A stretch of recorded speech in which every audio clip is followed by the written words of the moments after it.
지난주에 걸쳐서 두 번째 성전을 향해서 드리는 아주 구체적인 기도 7가지 중에 오늘은 3가지 또 살펴보도록 하겠습니다. 솔로몬은 성전을 지으면서 많은 복을 받게 되고 나라 최전성기를 맞이합니다. 그런데 이것은 솔로몬에게만 의미가 있었던 것도 아니고 이스라엘 백성들에게도 아주 획기적인 사건이었습니다. 왜냐하면 성전이라고 하는 것은 지금까지 하나님께서 임재하시고 제사를 받으신다는 것입니다.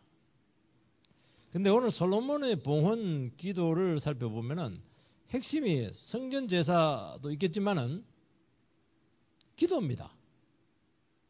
기도를 길게 하고 있는 겁니다. 지금 어디를 향해서? 성전을 향해서 기도하는 겁니다. 솔로몬이 생각할 때 성전을 짓고 나서 이 나라에 가장 필요한 것이 무엇인가?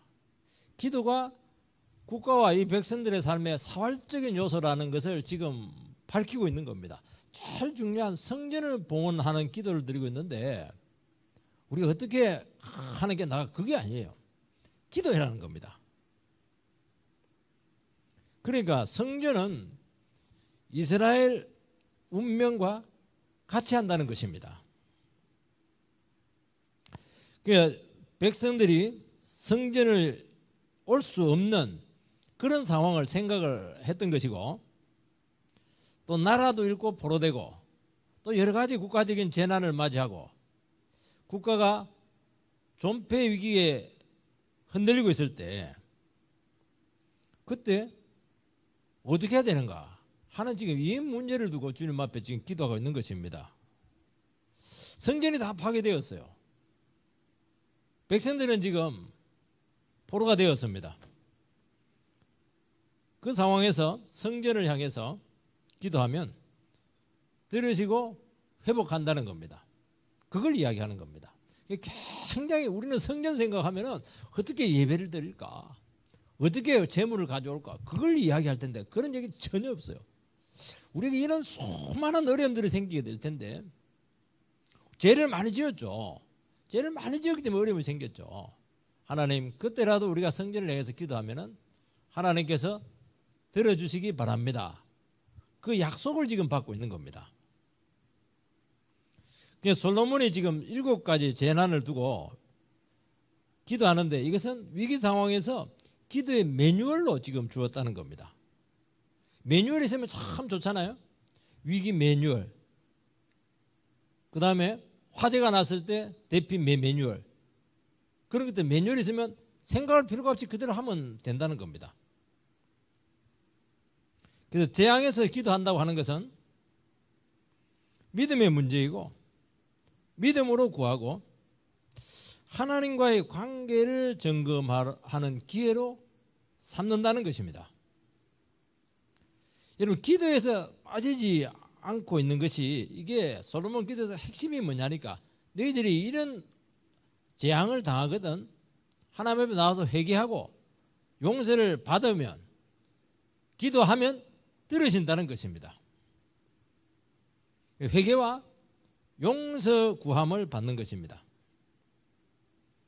이스라엘 백성들이 하나님을 인정하고 믿음으로 반응하고 하나님 말씀의 위기 상황에서 재앙에서 순종하는 것이 성전 희생 제사가 대신할 수 없는 아주 특별한 것이라는 것을 말씀하고 있는 것입니다. 그래서 오늘은 두 번째 3가지를 살펴보도록 하겠습니다. 첫 번째는 각종 재난 중에 드리는 기도입니다. 37절 38절 만일 이 땅에 기근이나 전염병이 있거나 곡식이 시들거나 깐부기가 나거나 메뚜기나 황충이 나거나 적국이 와서 성읍을 에워싸거나 무슨 재앙이나 무슨 질병이 있든지 막론하고 한 사람이나 혹 주의 온 백성 이스라엘이 다 각각 자기의 마음의 재앙을 깨닫고 이 성전을 향하여 손을 펴고 무슨 기도나 무슨 간구를 하거든. 지금 다양한 그 재난 상황이 등장합니다. 근데 이 재난의 특징이 농사와 관련된 상황이 많습니다. 경제적인 재앙이죠. 또 전염병이 나오고 있습니다. 지금 전염병 하면 사람들은 바로 코로나19 바이러스를 지금 상징합니다. 코로나 38은 뭐냐? 코로나가 2번 걸린 사람이니까 19 곱하기니까 세상에서 제일 재수 없는 사람이 코로나 38에 걸렸다. 그런 지금 유행어가 지금 막 돌고 있습니다. 그전에는 사스가 있었고 조류 인플루엔자, 구제염, 많은 전염병이 사실은 지나가게 되었던 것이죠. 전염병은 전염력이 너무 강합니다. 그리고 고통이 아주 심합니다. 그리고 죽을 수가 있습니다. 치사율이 굉장히 높은 것이죠. 그렇게 하다 보니까 삶 전체적인 질을 떨어뜨리게 되고 경제적인 타격을 지속적으로 주게 된다는 것입니다. 그러니까 소리 없는 전쟁이에요. 이거는. 이게 또 적에게 에워싸이면 이렇게 되어 있습니다. 포위가 되어 있으면 문제가 뭐냐니까 물자 공급이 되지 않습니다. 굶어 죽든지 급격하게 피폐하든지 항복하든지 살 수 있는 길이 없습니다. 이것은 무슨 재앙이라고 하는 것은 그 외에도 많은 재앙이 일어날 수 있다는 것을 이야기하는 것입니다. 지진이 일어날 수도 있고 쓰나미가 일어날 수도 있고 홍수도 나타날 수도 있고 수많은 자연재앙을 생각을 해볼 수가 있습니다. 그때 어떻게 해야 되느냐 하는 것을 지금 말씀하고 있습니다.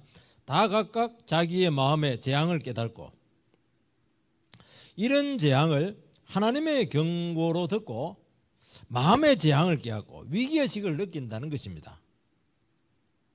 어떻게 위기의식을 느낍니까?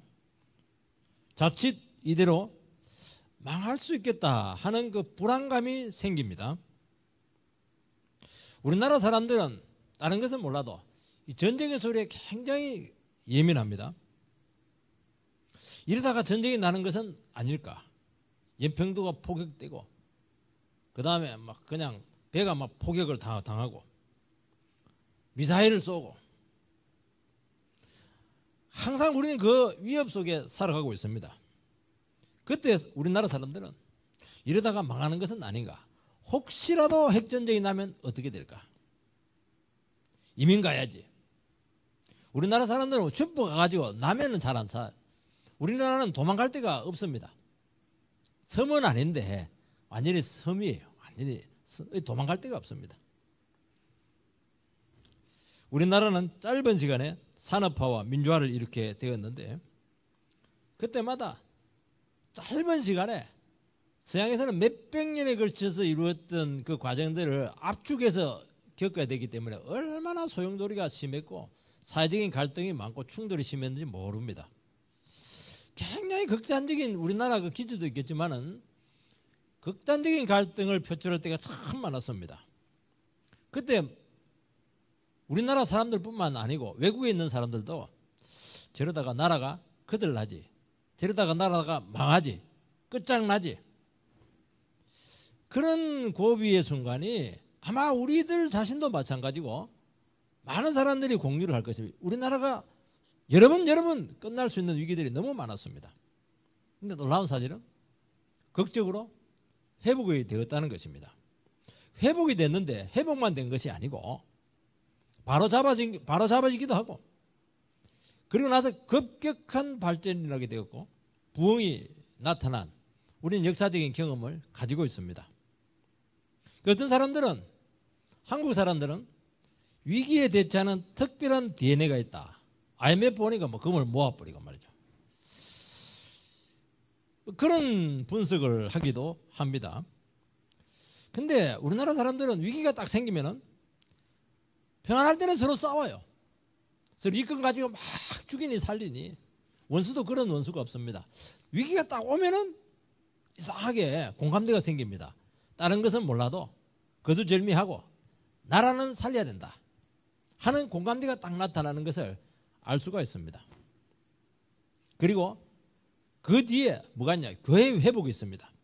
교회가 마지막 보루로서 나라의 지킴이로서 역할을 하고 있는 것입니다.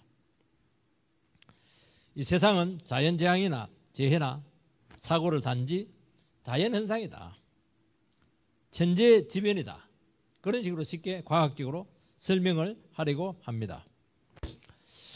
물론 그런 부분들이 있죠. 근데 그 말을 하고 대담을 하고 사람들이 토의하고 이런 그 정신을 이렇게 살펴보면은 하나님을 인정하기 싫어하는 그런 교만이 있다는 것을 알 수가 있습니다.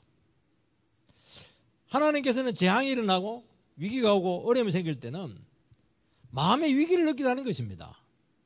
위기를 느끼라고 하는 것은 너희들은 신이 아니고 피조물이라는 것을 깨달아야 된다는 것이고 한계가 있다는 것을 반드시 기억을 하라는 것을 전제하고 있는 것입니다. 그런데 대개는 그렇게 하지 않아요. 마치 다 분석을 할 수 있는 것처럼 이런 모든 원인은 뭐 여러 가지 뭐 여러 사회 현상 때문에 생겼다는 둥 그렇게 한다는 것입니다.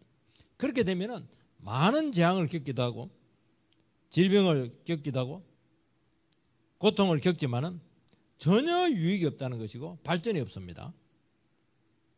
그리고 새 출발할 수 있는 기회를 놓치게 되고 계속 똑같은 그 문제로 그냥 헤어나오지 못한다고 말씀하는 것입니다.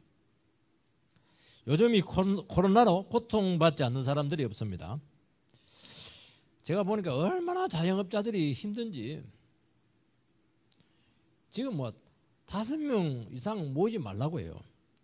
다행히 교회는 보니까 협상을 해가지고 5명이 아니고 그대로 2.5단계로 그대로 하고 있는데 사적으로 내적으로 외적으로 지금 막 그렇게 하고 있는데 뭐 북한의 5담당제가 아닌가 막 그렇게 이야기하기도 합니다. 자영업자들이 얼마나 힘든지 좋다 벌금을 내더라도 영업을 해야 되겠다 지금 그런 말들이 막 들리고 있습니다. 지금 예술가들이요 모든 공연이 취소돼 가지고 너무너무 어려운 가운데 있는 것을 알 수가 있어요. 갑자기 노숙자 신세가 되었고 가정이고 삶이고 너무나 많은 사람들이 고통을 지금 받고 있습니다. 못 살겠다는 것입니다.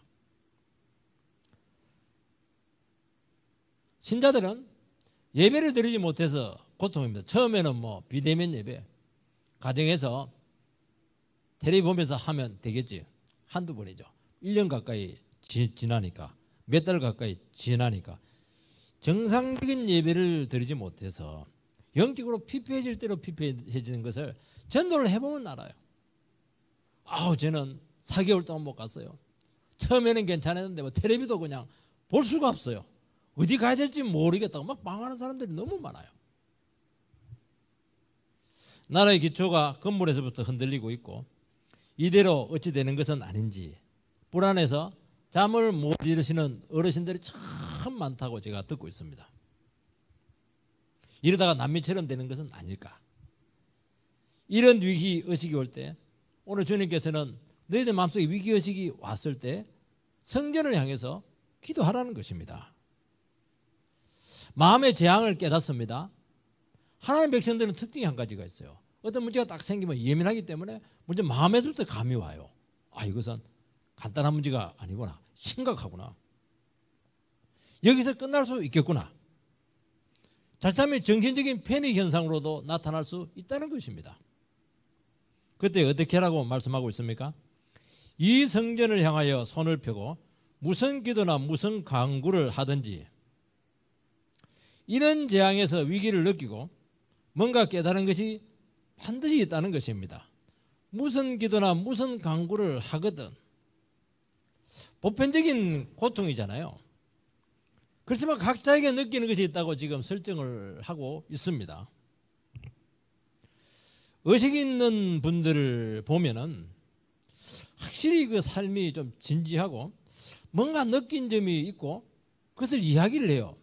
옛날에는 그냥 뭐 좋은 게 좋다는 식으로 하는데 나가서 아무나 붙잡고 이야기를 하면은 요즘 사람들이 할 말이 참 많아요. 느끼는 게 있다는 것을 이야기하는 겁니다. 지금 그동안 내가 잘못 판단했던 것들 이거는 믿는 사람만 그런 것도 아니에요. 안 믿는 사람도 참 그런 것을 많이 깨닫게 됩니다. 겉만 보고 내가 지금 쏘갔던 것들 잘 나갈 때 그게 모든 것인 줄 알고 함부로 살았던 것들 뭔가 이야기를 해요.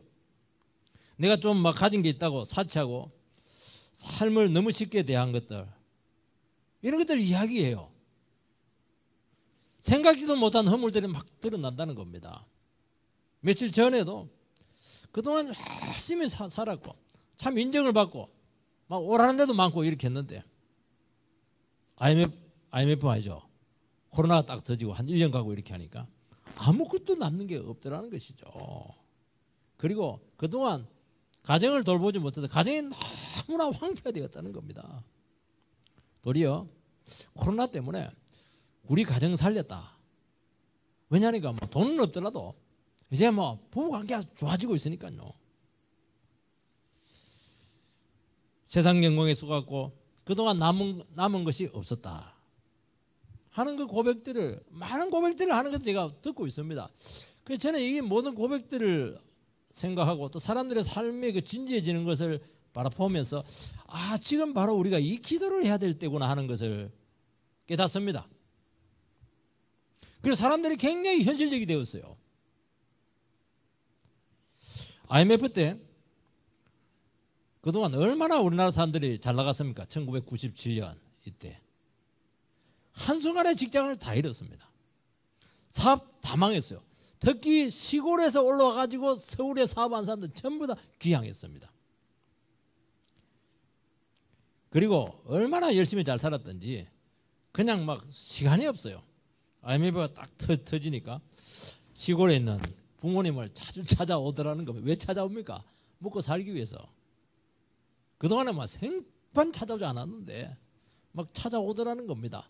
부모님들이 좋아했을까요? 안 좋아했을까요? 옷 너도는 분명히 알겠는데 그래도 얘들이 와가지고 같이 뭐 상추도 뜯고 또 뭐 풀도 메고 이러니까 굉장히 기분이 좋더라는 거예요. 손자들 데리고 이렇게 하니까.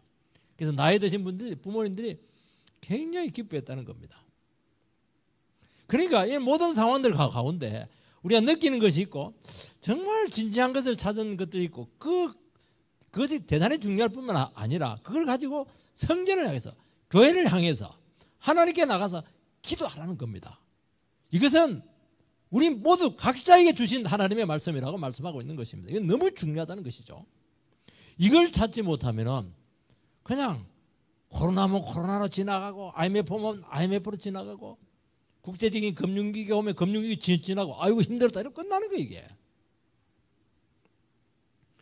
주님께서는 뭐라고 말씀하고 있습니까? 무엇이든지 들어주신다고 약속했습니다. 재앙이 우리의 죄악과 허물과 구체적으로 연결할 수는 없습니다. 물론 죄라고 하는 것이 재앙을 불러온 것은 확실하지만은 그게 나와 1대1로 구체적으로 뭐 대응된다 할 수가 없는 거예요. 원인을 잘 알 수도 없습니다. 이때라도 뭔가 깨닫는 것이 있고 내가 죄인이구나, 연약함을 고백하고 나오라는 것입니다. 우리에게 재난이나 사고가 일어날 수가 있습니다. 우리는 내가 잘못하지 않아도 음주차가 와서 나를 막 그냥 차를 그냥 부딪히게 할 수도 있는 거예요. 이분에서 우리가 고통을 당할 수가 있는 것입니다. 뭔가 영적인 깨달음을 주게 될 텐데 그것을 가지고 무엇이든지 좋다는 거예요. 주님께서 분명히 말씀하고 있지 않습니까? 무슨 기도나 무슨 간구라도 해라는 겁니다. 뭔가 깨달음이 온다는 거예요 이게. 충고를 듣지 않고 그냥 막 조심하지 않고 살았던 것에 대한 하나님의 경고구나. 사람들이 뭔가 정신을 바짝 차리는 것이 분명히 우리의 마음을 때리는 것이 있다고 말씀하고 있습니다. 우리가 이런 것을 생각할 때 너무 심각하게 문제를 받아들이는 것처럼 보일지 모르지만은 하나님께서는 그 기도를 참 좋아하신다고 말씀하고 있습니다. 하나님의 자녀는 안 좋은 모든 일에 대해서 대수롭지 않다는 듯이 넘어갈 수 없습니다. 안 믿는 사람들은 잊을 수도 있어요. 술 먹고 또 무감각할 수도 있습니다. 우리 예수 믿는 사람들은 하나님을 만나면서 하나님의 지각이 생겼습니다. 하나님의 느낌을 가지게 되었고 하나님의 양심을 가지게 되었고 성령님께서 우리를 하여금 깨닫게 되었고 영혼이 살아났어요.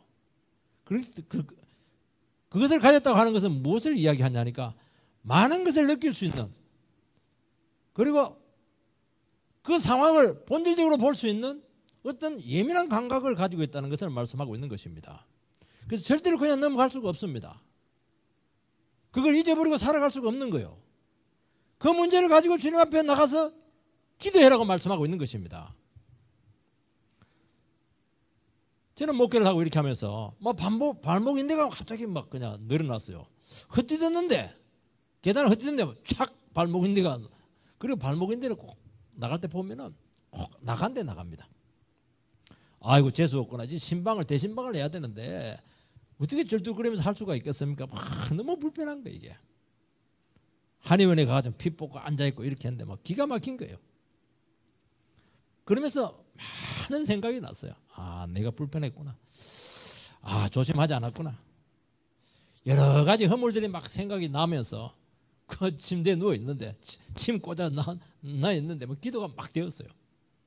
영혼이 깨끗하게 되었고 삶이 많이 단순하게 되었고, 그래 발목이 아프면 걸어 다니지 말라는 거구나. 그동안 내가 막 다리 튼튼하다고 온 사방을 쏟아냈네. 놀러 가지 말자. 그래서 삶을 단순하게 만든 것입니다. 근데 하나님께서 그 기도를 참 좋아하신다는 것을 알았습니다. 여러분의 자녀가 아프고 또 치료를 했는데도 불구하고 잘 낫지 않을 때 주님은 반드시 부모님에게 영적인 깨달음을 주신다고 말씀합니다. 이걸 깨닫지 못하면 아무 의미가 없다는 것이죠. 아, 이런 것은 뭐 무의미한 거야. 그건 너무 예민하게 생각할 필요 없어. 우연적으로 이럴 수도 있어. 의학적으로 봤을 때 이거는 뭐 어쩔 수 없고 의사를 잘못 만난 것이고 약을 잘못 쓴 것이고 이런 식으로 판단하지 말라는 것입니다. 물론 그런 것들이 기본적으로 전제되어 있을 수 있다는 것이죠. 그런데 반드시 마음에 떨어지는 일격이 있다고 말씀하고 있습니다. 아, 내가 주님께 한 대 맞았구나.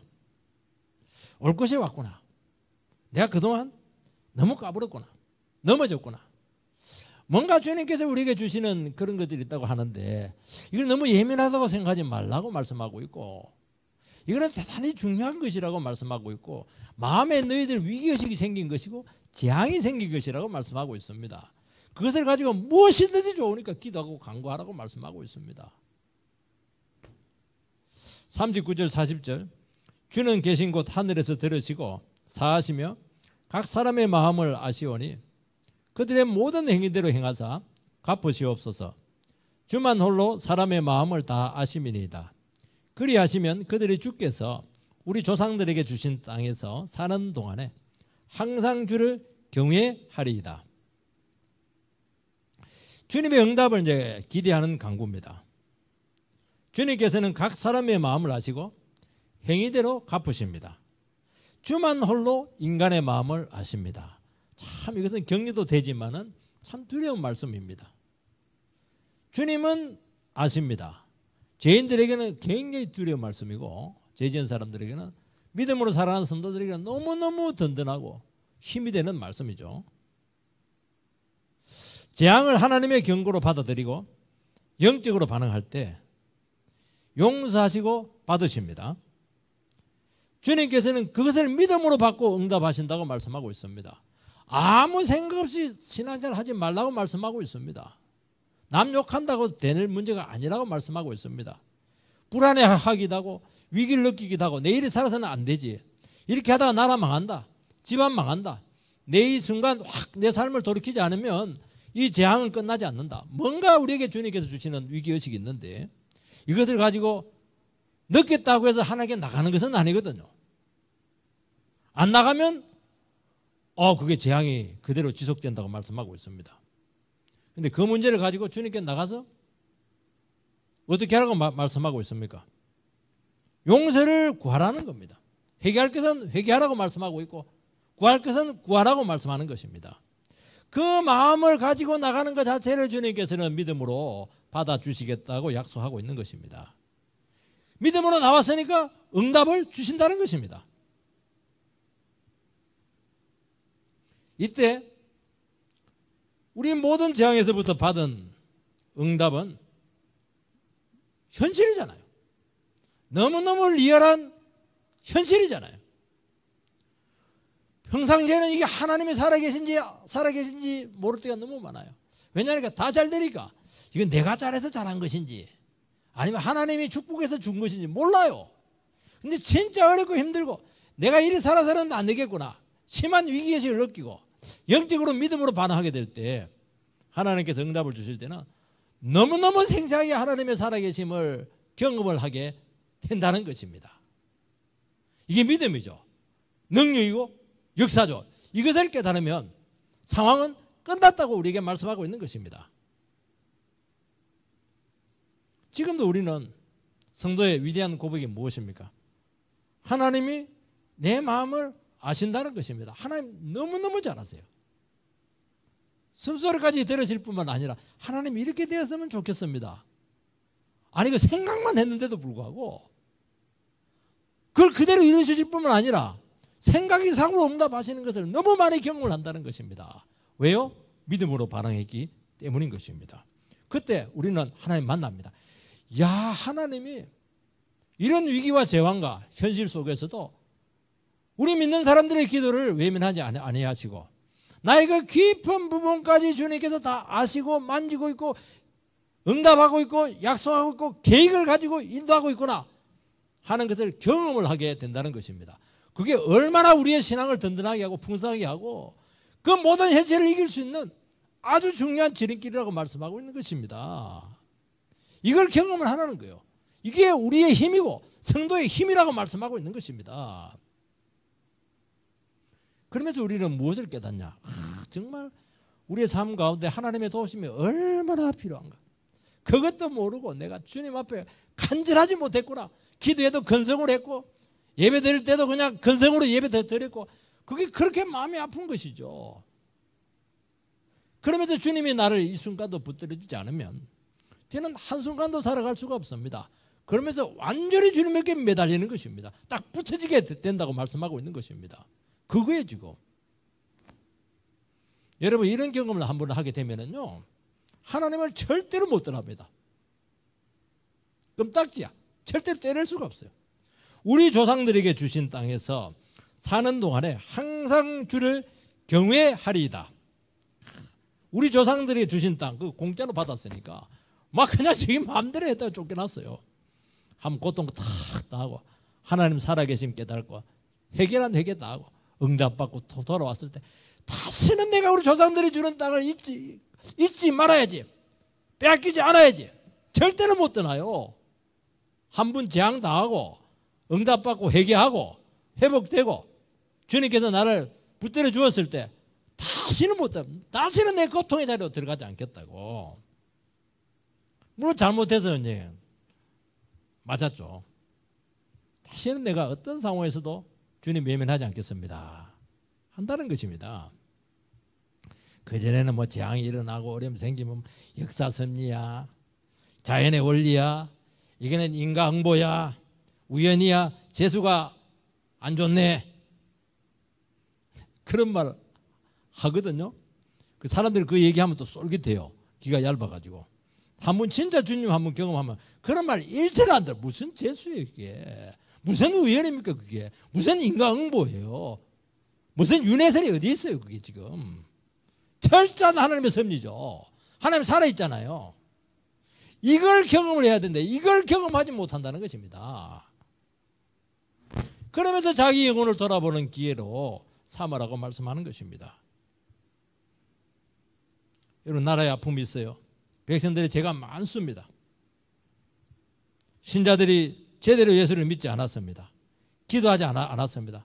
이런 우리 이야기할 때 저거는 예수 믿는 사람이니까 저런 말을 입에 달고 다니는구나. 그전에는 입에 달고 살았어요. 그런데요 진짜 이거 한번 하나님 경험하기 때문에요 이게 입에 달고 하는 말이 아니고 너무너무 중요한 말이에요. 맞아, 내가 제대로 못 살아서 그렇게 한 거야. 내가 진짜 목숨 걸고 기도하지 않았기 때문이야. 그걸 진실로 고백을 한다니까요. 그 신앙을 주님께서는 회복하게 되기를 원하고 있는 것입니다. 두 번째는 이방인의 간구를 들어달라고 기도하고 있습니다. 갑자기 이제 이방인의 기도 문제가 등장합니다. 성도가 당한 재앙에 믿음으로 반응하는 것을 누가 보고 있습니까? 안 믿는 사람들이 보고 있다는 것입니다. 그러면서 그들이 간접적으로 하나님을 느끼게 된다는 것입니다. 이방인들도 재앙을 안 당합니까? 더 당하죠. 그런데 성도들을 통해서 하나님을 간접적으로 경험한 사람들은 주님께로 돌아올 가능성이 너무너무 높다는 것입니다. 그들이 자기 자신의 교만을 내려놓고 믿는 사람들이 그래도 기도하더라. 교회 가라고 했지? 그래, 갈 때는 없고 교회는 가야지. 그게 온다는 거예요. 그럼 주님께서 동일하게 응답을 주시겠다고 약속하고 있는 것입니다. 하나님은요, 속이 좁으신 분이 아니세요. 이스라엘 백성들만 축복하고 이방 사람들은 그냥 지옥 될 감이고 그렇게 하지 않아요. 하나님의 은혜는 동일한 것입니다. 41절 43절 보면은 또 주의 백성 이스라엘에 속하지 아니한 자 곧 주의 이름을 위하여 먼 지방에서 온 이방이라도 그들이 주의 주신 이름과 주의 능한 손과 주의 표심팔의 소문을 듣고 와서 이 성전을 향하여 기도하거든 주는 계신 곳 하늘에서 들으시고 무릇 이방인이 주께 부르짖는 대로 이루사 땅의 만민으로 주의 이름을 알고 주의 백성 이스라엘처럼 경외하게 하옵소서. 또 내가 건축한 이 성전의 주의 이름으로 일컫는 줄을 알게 하옵소서. 불신자도 재앙을 당하면 하나님을 찾게 됩니다. 왜 그걸 보면서 저는 참 깨달아 역시 인간은 피조물이구나.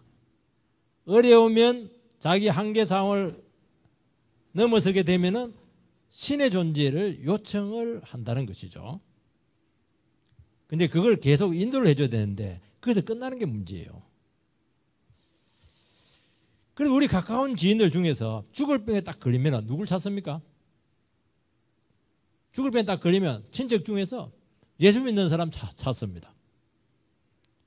제 형님이 암 걸렸잖아요. 동생 취급을 안 했어요. 예수 믿는다고.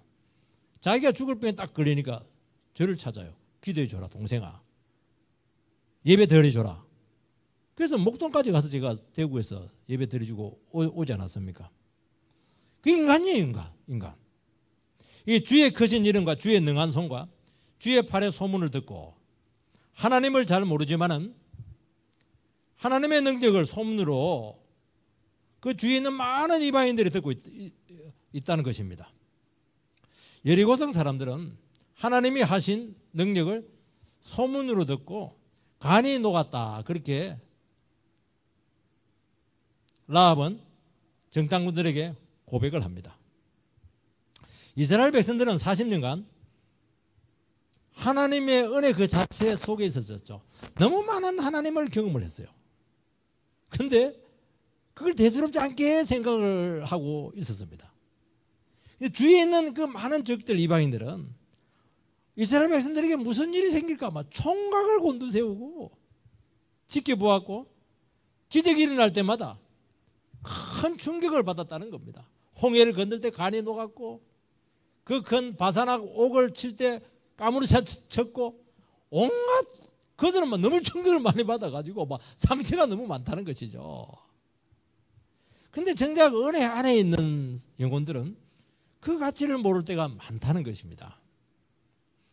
바깥에 있는 사람들이 더 잘 알 수가 있는 것이죠. 우리가 안에 신앙생활 하시는 분들이 하나님의 은혜를 더 모를 가능성이 많습니다.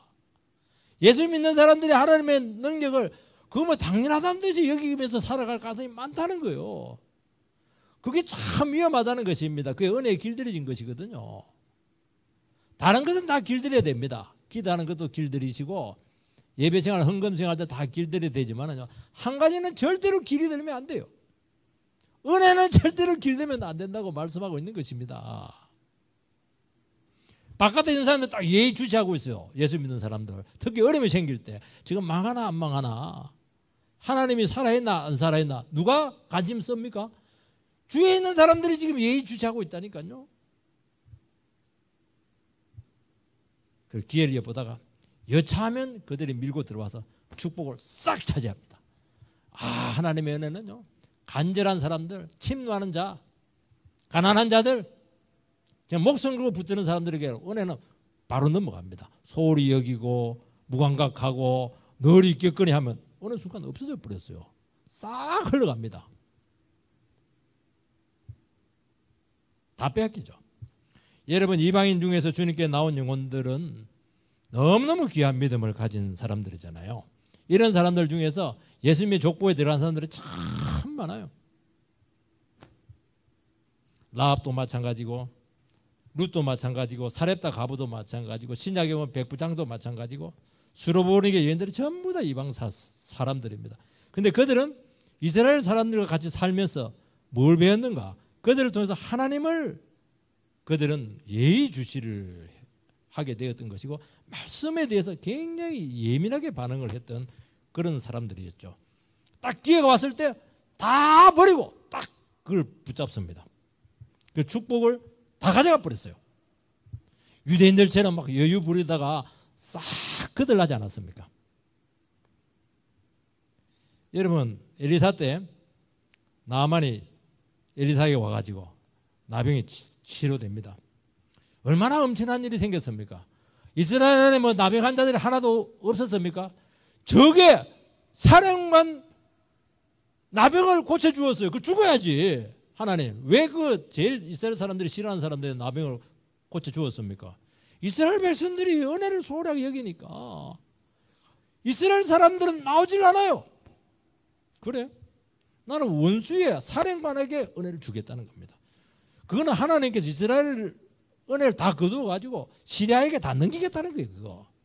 근데 그때 게하시가 있다가 가난하게 살았죠. 뭐 선자 밑에 따까리 하니까 얼마나 힘들었겠어요. 가가지고 그 선물을 딱 자기가 받습니다. 그 나병이 그에게 넘어가잖아요. 저주가 넘어가고 축복은 나아만에게로 넘어가는 겁니다. 여러분 은혜의 세계는 무섭다는 것을 우리는 깨달아야 된다는 것입니다. 절대로 하나님은 은혜를 우리 안에 가둬두지 않습니다. 우리 교회가 좀 커지고 사람 많아지고 유명한 사람들이 오고 이렇게 하면 막 사람들이 대단하다고 생각하거든요. 그러면요 저 낮은 교회 가난한 교회 확 은혜가 다 넘어가는 겁니다. 다른 것은 길들여져도 은혜는 절대로 길들여져서는 안 된다고 기가 따갑도록 주님께서는 우리에게 경고하고 있는 줄 믿습니다. 여러분 이방인이 하나님에 대해서 듣고 오는 것은 엄청난 일입니다. 점쟁이가 막 돌아와요. 중렬이 막 돌아와요. 이단자들이 막 돌아옵니다. 불신 남편들이 막 회개하고 시집 식구들이 막 돌아옵니다. 저는 이런 경우를 너무 많이 봤어요. 믿은 지 얼마 안 되는 며느리인데 양가 부모를 막 헌신적으로 뒷바라지해서 결국에는 양가 부모를 다 교회로 데리고 옵니다. 제가 피곤했어요. 왜냐니까 막 양가 부모가 무슨 일만 생기면 나한테 와서 기도해달라 그러고 예배 드려달라 하니까 막 병원마다 쫓아 다녔어요. 나중에 보니까 이 며느리가 상을 다 받아버렸어요. 이야 놀라웠습니다.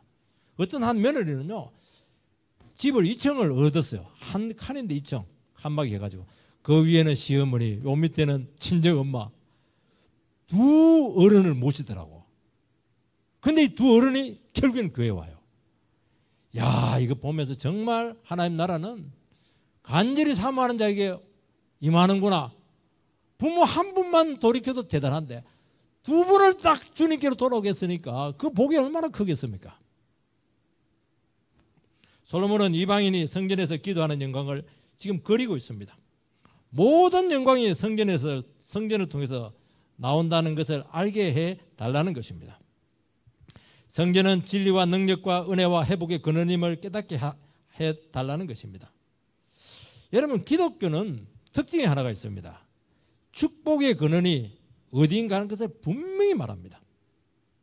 다른 것은 그게 다른 종교나 사상 그렇지가 않아요.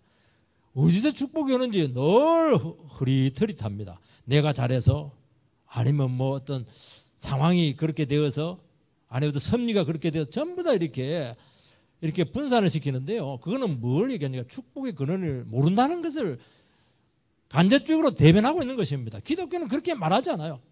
모든 축복의 근원은 하나님께로 있고 성전을 통해서 온다. 교회를 통해서 온다. 강대상을 통해서 온다. 분명히 얘기해요. 딴 데 가면 복 없습니다. 분명히 그것을 밝히고 있는 것이죠. 신앙을 더듬하게 했는데 왔다. 그건 거짓말이에요.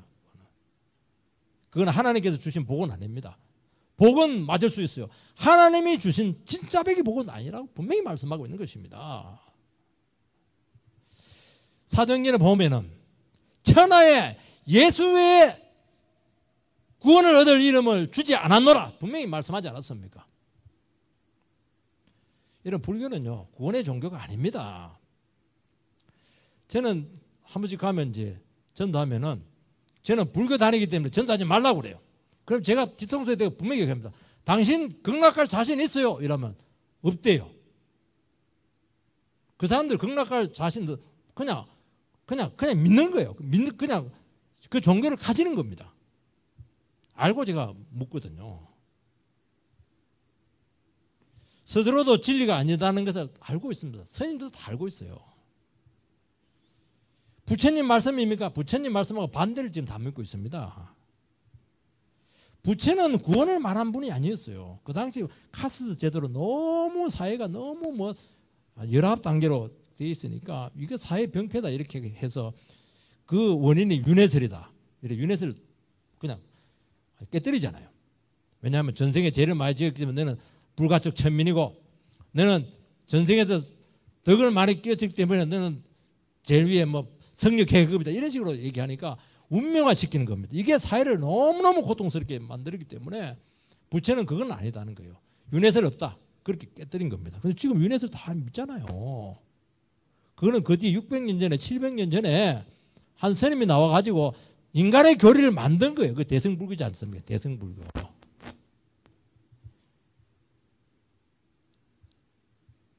그러면서 부처는 너희 마음 안에 있다. 그런 게 어디 있어요? 우리 마음 안에 복이 다 있대요. 기독교는 우리 마음 안에 죄가 다 있는데 여러분 축복의 근원은 주님에게 있는 것입니다. 하나님께 있는 거예요. 여러분 거기에 대해서 분명하지 않은 사람들은 지금 무엇을 위해서 살아야 되는가 하는 것을 모르고 있는 것입니다. 44절 45절에 보면 주의 백성이 그들의 적국과 더불어 싸우고자 하여 주께서 보내신 길로 나갈 때에 그들이 주께서 택하신 성읍과 내가 주의 이름을 위하여 건축한 성전에 있는 쪽을 향하여 여호와께 기도하거든 주는 하늘에서 그들의 기도와 간구를 들으시고 그들의 일을 돌아보옵소서. 전쟁이죠. 전쟁은 나면 안 돼요. 세상에서 제일 비참한 게 전쟁이에요. 전쟁이 나면은 아군과 적군이 갈라지게 되고 어쩔 수 없이 다 피 흘리면서 싸워야 되는 것이면 이기면 되는데 이게도 문제가 많아요. 지면 모든 것을 다 잃어버리는 것입니다. 그러니까 간절히 기도하게 한다는 것이죠. 지금 이라크 파병된 아들을 둔 그 부모님 불안해하면서 날마다 기도하는 것을 봤습니다. 근데 그 부대에 그 로켓포가 들어왔어요. 폭발을 했어요. 근데 아들이 안 죽었어요. 복무를 마치고 돌아와서 저한테 이제 저 교구니까 인사를 시키는데 목사님 기도해 주셔서 제가 살았습니다. 그러면서 진짜 진심으로 감사하는 것을 봤어요. 그 전쟁 상황이잖아요.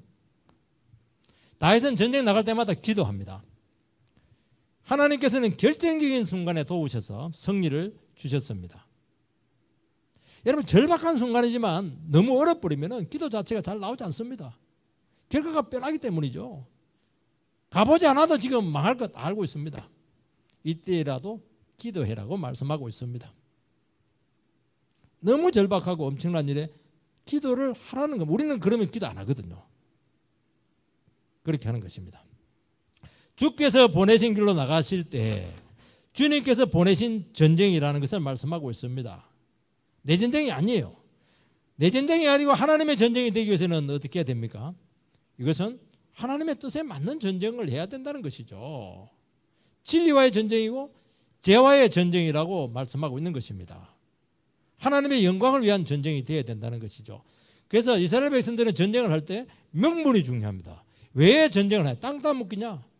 너의 탐욕을 채우기 위한 전쟁이냐? 아니라는 거예요. 주님을 위한 전쟁이 되어야 된다는 것을 말씀하고 있는 것입니다. 그러면 내가 전쟁에 너희들을 보내겠다. 그렇게 말씀하고 있는 것입니다.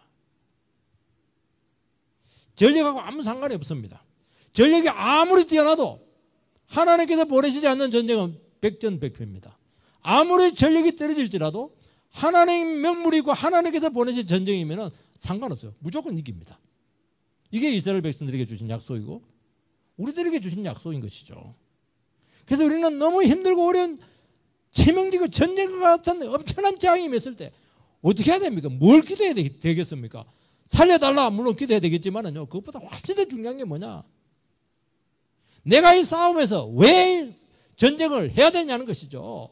내가 이 고난에서 왜 이겨내야 되고 내가 이런 어려운 짐에서 인생의 무거운 짐에서 왜 어떻게 견뎌야 될 것인가?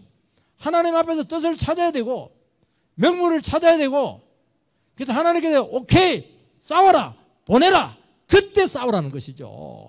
그러면 끝나는 것이죠.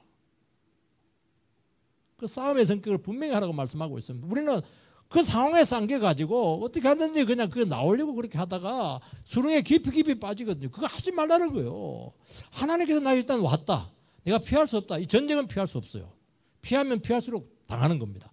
어차피 내가 맞서야 된다, 일어서야 된다. 그때 뭘 하라는 겁니까? 진리를 가지고 그 문제를 풀으라는 것이죠. 하나님 앞에서 그 문제를 두고 왜 내가 이런 어려움을 겪게 되었으며 이 어려움에서 하나님께서 원하시는 뜻이 무엇인가, 그걸 기도하면서 찾아라는 거예요. 그러면 주님께서 반드시 무조건 응답해 주시고 승리해 주시겠다, 그렇게 말씀하고 있는 것입니다. 그 믿음 가운데 서게 되기를 주의 이름으로 축원드립니다.